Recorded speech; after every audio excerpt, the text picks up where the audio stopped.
Halo, Assalamualaikum warahmatullahi wabarakatuh. Perkenalkan, saya Diah Kemalasari dengan NIM 2302062 dengan dosen pembimbing Bapak Apoteker Hayul Fadli MSI. Saya merupakan mahasiswi dari program studi profesi apoteker Sekolah Tinggi Ilmu Farmasi Riau. Di sini saya akan menjelaskan sedikit mengenai peran apoteker dalam pelaksanaan manajemen mutu obat dan inspeksi diri di PBF. Nah, sebelum kita masuk kepada apa itu peran apoteker di PBF, alangkah lebih baiknya kita mengetahui apa itu PBF. Mari kita cari tahu. Menurut Peraturan Menteri Kesehatan Republik Indonesia tentang PBF atau Pedagang Besar Farmasi adalah suatu perusahaan berbentuk badan hukum yang memiliki izin untuk pengadaan, penyimpanan, penyaluran obat atau bahan obat dalam jumlah besar sesuai ketentuan peraturan perundang-undangan. Penanggung jawab PBF harus seorang apoteker yang memenuhi kualifikasi dan kompetisi sesuai peraturan perundang-undangan, memiliki pengetahuan dan mengikuti pelatihan CDOB yang memuat aspek keamanan, identifikasi obat atau bahan obat, deteksi dan pencegahan masuknya obat atau bahan obat palsu ke dalam rantai distribusi. Apoteker dalam pelaksanaan tugasnya harus memastikan bahwa fasilitas distribusi telah menerapkan CDOB dan memenuhi pelayanan publik. Sebagai unit penyaluran sedia informasi, baik PBF maupun PBF cabang wajib menerapkan pedoman teknis cara distribusi obat yang baik atau disingkat dengan CDOB. Menurut Peraturan Badan Pengawasan Obat dan Makanan Nomor 9 Tahun 2019, cara distribusi obat yang baik yang selanjutnya disingkat dengan CDOB adalah cara distribusi atau penyaluran obat, bahan obat, yang bertujuan untuk memastikan mutu di sepanjang jalur distribusi atau penyaluran sesuai persyaratan dan tujuan penggunaannya. Dengan menerapkan pedoman CDOB, dapat menjamin mutu obat di sepanjang jalur distribusi tetap terjaga agar obat yang sampai ke konsumen adalah obat yang aman, efektif, serta menjamin distribusi tidak keluar jalur atau obat didistribusikan ke unit pelayanan kesehatan yang sesuai dengan persyaratan. Menurut Perbepom, cara distribusi obat yang baik terdapat beberapa poin. Di sini saya akan menjelaskan 2 poin utama, yaitu tentang manajemen mutu dan inspeksi diri di pedagang besar farmasi atau PBF. Masuk kepada manajemen mutu. Fasilitas distribusi harus mempertahankan sistem mutu yang mencakup tanggung jawab, proses, dan langkah manajemen resiko terkait dengan kegiatan yang dilaksanakan. Fasilitas distribusi harus memastikan bahwa mutu obat atau bahan obat dan integritas rantai distribusi dipertahankan selama proses distribusi. Seluruh kegiatan distribusi harus ditetapkan dengan jelas, dikaji secara sistematis, dan semua tahapan kritis proses distribusi dan perubahan yang bermakna harus divalidasi dan didokumentasikan. Lalu, apa peran apoteker dalam meningkatkan manajemen mutu? Apoteker mempunyai peran yang sangat penting dalam menyusun, memastikan, dan mempertahankan penerapan sistem manajemen mutu.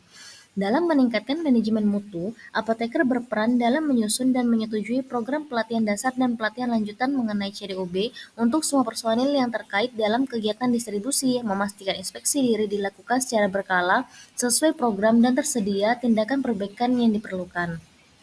Dengan kata lain, apoteker penanggung jawab memiliki peranan yang sangat penting dalam melaksanakan segala aspek terkait dengan CDOB, karena pengawasan mutu di sepanjang rantai distribusi harus memperhatikan CDOB agar mutu obat dapat dipertanggungjawabkan hingga sampai ke tangan masyarakat, dan dengan menerapkan CDOB yang konsisten, maka akan terciptakan kepercayaan dari pemerintah, pemasok, dan pelanggan terhadap PBF. Ada beberapa hal yang harus dipastikan oleh sistem mutu, yaitu yang pertama, obat atau bahan obat diperoleh, disimpan, disediakan, dikirimkan, atau diekspor dengan cara yang sesuai dengan persyaratan CDOB. Yang B, tanggung jawab manajemen ditetapkan secara jelas. C, obat dan bahan obat dikirimkan ke penerima yang tepat dalam jangka waktu yang sesuai.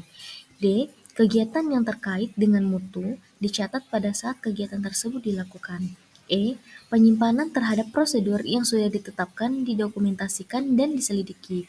Dan yang terakhir, tindakan perbaikan dan pencegahan atau yang biasa disebut dengan CAPA yang tepat untuk memperbaiki dan mencegah terjadinya penyimpangan sesuai dengan prinsip manajemen risiko mutu.